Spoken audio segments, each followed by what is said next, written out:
हेमचंद्र सावरिया जी, हाँ।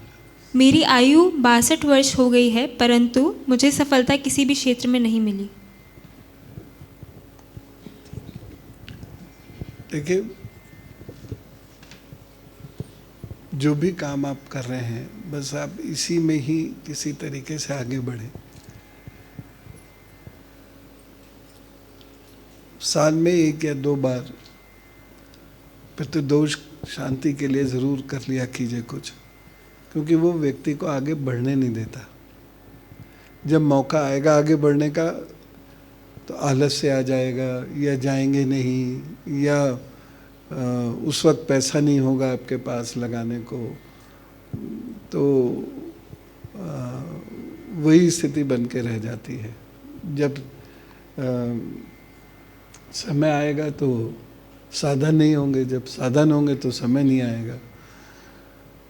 तो ये आप कर लिया कीजिए साल में 1 या 2 बार। गुरुजी सब करता हूँ, पितृदोष का भी करते हैं हम वैसे, पर पता नहीं है, हमेशा ही संघर्ष रहा है अभी तक जीवन में। 27 साल की उम्र में मेरी बच्ची चली गई भगवान के पास। अब दूसरी बच्ची है, उसकी शादी नहीं हो पा रही, और इधर काम धंधा भी सही नहीं चल पा रहा, उसमें भी नुकसान ही हो रहा है। पितृदोष कितनी बार किया होगा आपने?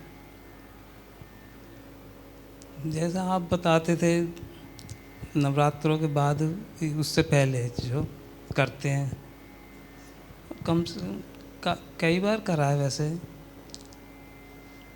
फिर भी जैसा आप कहेंगे वैसे करेंगे। बिटिया को भी बिठा लिया कीजिए। बिठाते हैं हमारे गुरुजी। तो शादी तो हो जाएगी, ऐसी कोई बात नहीं है। और अपने 35 साल की होगी गुरुजी। हो जाएगी। अब उसकी तरफ से अभी तक तो मैं अपने आप को संभाल के रखा मैंने, लेकिन अब उसको देखता हूँ तो अंदर से दिल टूट जाता है। होता है, पिता हैं तो पिता को तो परेशानी होती ही, माता पिता को तो होती है। कोई बात नहीं, लेकिन आप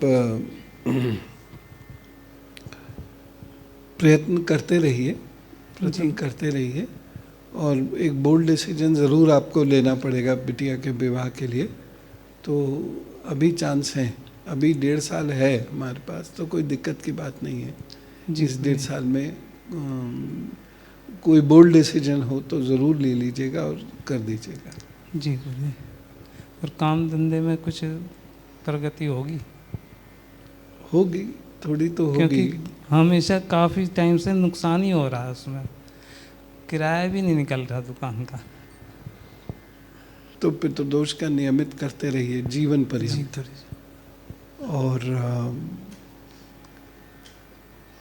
दूसरा एक काम ये करिएगा कि कोई लोटा रख लीजिए वहाँ पर, उसमें रोज़ाना थोड़ा सा सरसों का तेल जी डाल दिया कीजिए, और फिर शनिवार को अपना चेहरा उसमें देखकर दान कर दिया कीजिए।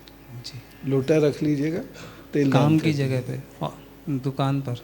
हाँ जी। तेल का दान कर दिया कीजिए। जी ठीक है, फिर उसे साफ वाफ करके फिर ऐसा कर। जी ये करिएगा, लाभ तो होगा। बहुत ज़्यादा तो नहीं मैं आपको एश्योर कर रहा हूँ, लेकिन लाभ तो होगा। जी गुरु। राम राम।